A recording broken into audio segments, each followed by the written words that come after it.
Hi, Dr. Welligan again, picking up from where I left off yesterday with regard to conditioning of habit patterns, conditioning of behavior, and the extinction of behavior, or the breaking of habits. You notice I've changed the board a bit here, okay? I want to illustrate something for you that I have worked on here for a number of years. And what you're actually looking at here, in a very simplified way, I'm going to expand on it, is the end result of a study that was conducted a few years ago with morbidly obese patients. This was a 16-week study, experimentally controlled, in which I actually employed the conditioning principles I've begun to talk about here a little, and you'll learn a lot more if you decide to come into my program, my orientation meeting, and how to actually develop these abilities, on how to actually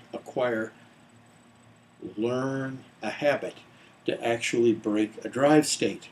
And in this case, with regard to my obese patients here, we're actually impacting the appetite, drive, and all of the associated behaviors that have become associated with that drive, okay?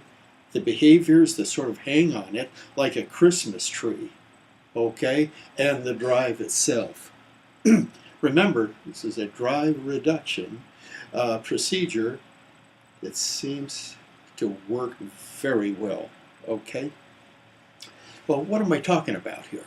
Okay, number one, it was a 16-week study, and what I did was compare my procedures with the medication of the day that was designed to suppress appetite, and very effectively, by the way, very effectively. Like its predecessor, it worked very effectively until he realized the side effects were very dangerous. And as I learned later, they pulled that medication off the market like they did its predecessor. Too many side effects, and presumably, talk to your physician about this, the side effects were medically dangerous, okay? Nevertheless, pharma and your physician continue to look for a medication that can actually do what we do: suppress appetite, reduce the drive state. Okay, behaviorally, you can do it. That is my thesis, okay? And my expectation based on my studies. So in my opinion, we're moving in the right direction behaviorally, okay? To break those habits, because you formed those habits the same way through drive reduction. Okay, I have a lot more to say about that. Okay, so we are talking about a study that I conducted here a few years ago with a group of morbidly obese patients and a control group of morbidly obese patients. That group received the medication. That one completed my program. Okay? Learning how to actually reduce the drive state here and control appetite produced the following.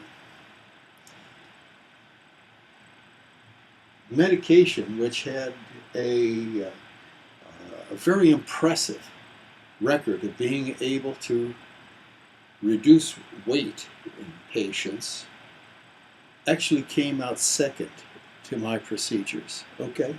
Actually, the procedures that my patients learned produce significantly greater weight reduction over 4 months, 16 weeks, than the medication did, which is really quite interesting. So what we're actually seeing here with regard to my procedures, okay, is a the conditioned habit building up during the study, strengthening, and weight commensurately decreasing as a function of that. Okay? Now, the medication that was used, I'm going to sketch something else here. They're pretty much the same thing. Okay?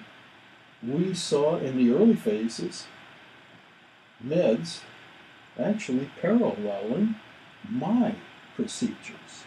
Okay?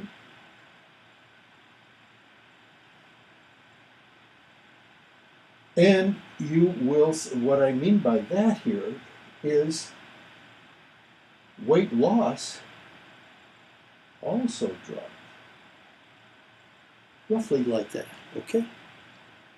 Very close. However, believe it or not, even though we saw these lines almost parallel one another, that drop over 16 weeks, my group, was significantly larger than the medication group. What I found happening here is when you remove the medication and they don't take medication anymore, guess what? Weight returns. Okay, no more medication, nothing to suppress appetite. Guess what? The old habits are still there. They have not been extinguished. You've just used another instrumental tool to reduce appetite. Those habits are still strong. However, medication is fairly powerful and it produces that, okay? But it does not break those motor habits, okay, that are associated with the drive. You remove the medication, those motor habits reinstitute the drive state, okay? That is called weight cycling, recidivism. I can lose it. God, I put it right back on again. Now, you don't have to come off a medication to do that. You can go through a weight program and you can actually lose weight. Not necessarily by following the stuff out of experimental laboratories, but you can lose the weight. Okay?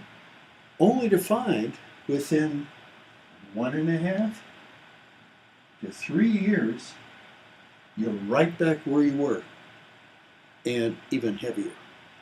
Ooh, what's happening here? You haven't done much to actually extinguish those habits. What you've done, essentially, is suppress them. Suppress them.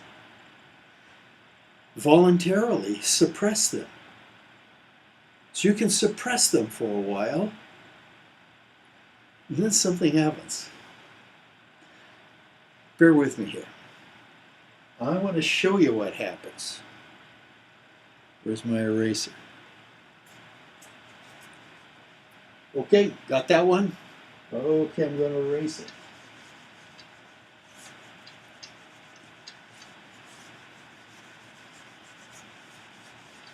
Well, some of it's coming off, a lot of it is not. So what I'm going to do here is clean that board off, and I'll be right back, and we'll talk further about an early study I published.